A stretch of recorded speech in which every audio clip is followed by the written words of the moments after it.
The last golden leaves of October rustled across Willow Creek Drive as the sun dipped below the horizon and the quiet suburban street transformed. On the corner lot of this neatly trimmed cul-de-sac stood a house that hadn't been decorated in years, until this Halloween. The transformation was cinematic.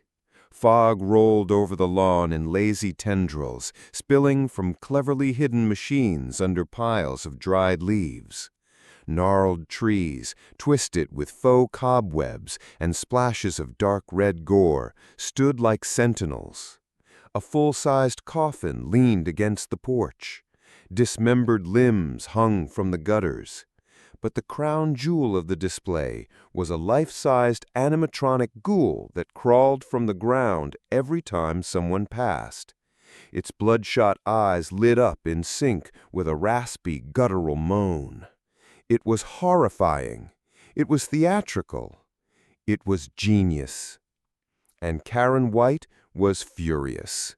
She stood across the street, lips pursed so tightly her wine-red lipstick cracked at the corners. Arms crossed, fingers twitching against the HOA violation forms she clutched like holy scripture. She stared at the horror show as if it might leap from the shadows and bite her. Her dog, a trembling Yorkie in a pumpkin costume, growled uneasily and barked toward the glowing jack-o'-lanterns that lined the walkway. "This is not suitable for children," she muttered aloud, just in case her audience of none might hear. "It's not even 6 o'clock. The sun hasn't set, and already it's decadent." She didn't know much about the new homeowner. He'd moved in just 6 weeks ago, kept to himself mostly, quiet, respectful. But then October rolled in, and he'd transformed overnight into something else entirely. She'd caught glimpses of him in the mornings, tall, mid-40s, dark hair with gray streaks, always in a hoodie or flannel shirt, always carrying props, camera gear, wires, things she didn't understand. She'd tried welcoming him once, with the usual tone she used to test new neighbors. "We like to keep Willow Creek traditional," she'd said sweetly, offering a pamphlet on lawn care guidelines. He'd only smiled and replied, "Tradition's overrated." She hadn't forgotten that. Now, as a group of giggling teenagers approached the house, phones out, filming as they passed through the gate into what someone had posted online as the Nightmare Yard, Karen's heart pounded with a bitter righteousness. This wasn't Halloween. It was filth, wrapped in plastic corpses and screeching soundtracks.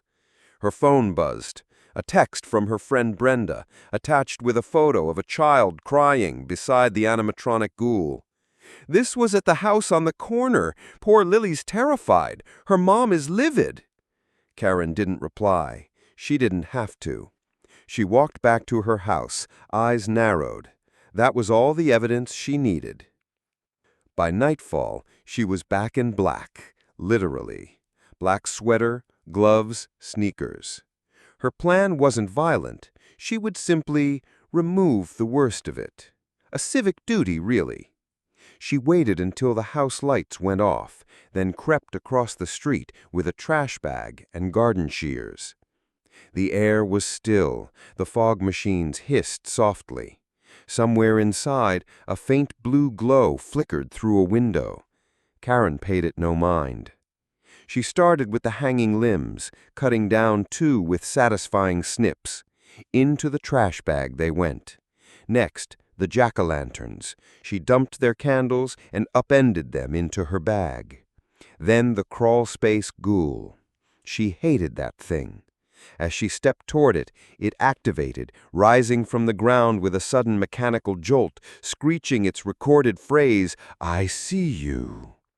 Karen yelped and swung the garden shears in instinct, knocking its head clean off. She froze. Then, heart racing, she snatched up the head, dumped it into her bag, and scrambled back toward the sidewalk, until a sound made her freeze mid-step. A slow clap from the porch. There he stood, the new homeowner. He was barefoot, in pajamas, leaning casually on a support beam with a mug of tea in one hand and a small camera, still recording, in the other. "You know, I thought the scream sensors were acting up, but it turns out they were catching the real monster all along." Karen straightened. "I don't know what you think this is." "Oh, I know exactly what this is," he interrupted, stepping down from the porch. "It's vandalism. It's theft. And—" he flipped the camera around to show her a blinking red light. "It's all on tape?" She sputtered. This display is traumatizing children. It violates HOA standards for lawn decor." "Wrong," he said calmly. "Section 8C. Up to 12 temporary ornamental installations are allowed for holidays under 30 days. And I submitted my design plans to the board 3 weeks ago." Karen blinked. "I am the board." He smiled. "Not anymore." From behind him, the porch light flicked on. 2 other residents stepped out. Marcia, the retired judge from 2 houses down, and Jeff, the quiet engineer who always wore headphones. Both held envelopes. "Your resignation vote passed last night. 3-1, Marcia said crisply. Karen stared. "That's impossible. I didn't call a meeting." "You didn't have to," Jeff said, holding up a phone. "We called an emergency digital vote. Legal per the HOA charter."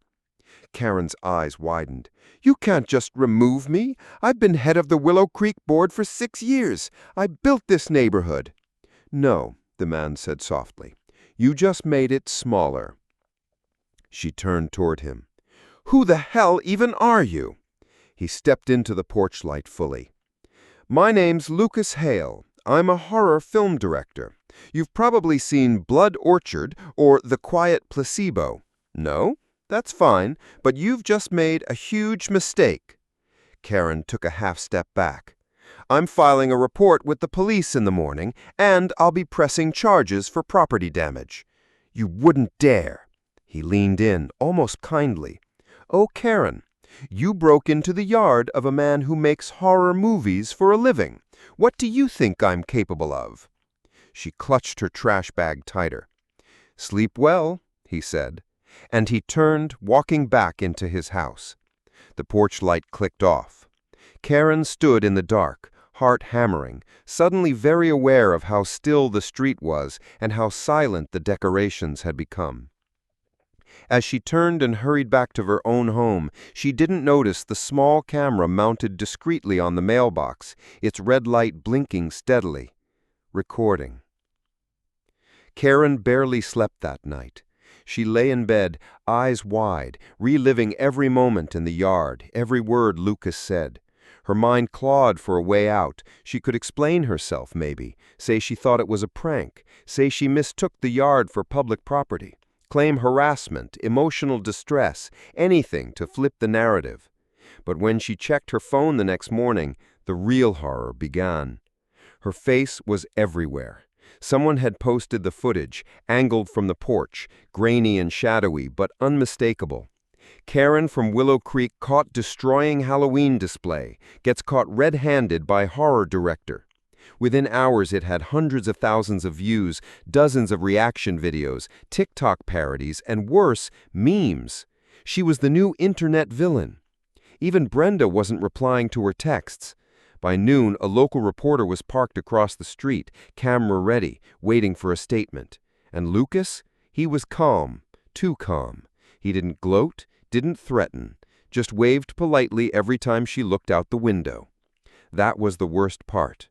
She could deal with rage, but this silent, patient man, this storyteller, he was playing a longer game, one she couldn't yet see the end of. But she wasn't going down without a fight. That evening she stormed into the HOA's emergency session, though technically no longer the president, and demanded an immediate vote to ban extreme holiday decor, calling it a threat to community standards and mental health. Lucas sat quietly in the corner. When she was done, Marcia raised one hand. "Karen, the issue isn't the decorations. The issue is that you committed a crime and got caught." Karen hissed. "You're taking his side?" He shared his entire setup plan with the board weeks ago. You never even looked at it. You just assumed control you didn't have anymore. I won't let this freak turn our street into a movie set, Karen snapped. Lucas smiled softly. It's not a movie set, Karen. Not yet. The silence that followed that sentence was colder than any autumn breeze. The meeting adjourned. Karen left fuming. That night, Lucas got to work. He installed more lights, more fog, speakers embedded into bushes, cameras, always cameras, like 1,000 unblinking eyes. He didn't just restore the decorations Karen had destroyed, he upgraded them.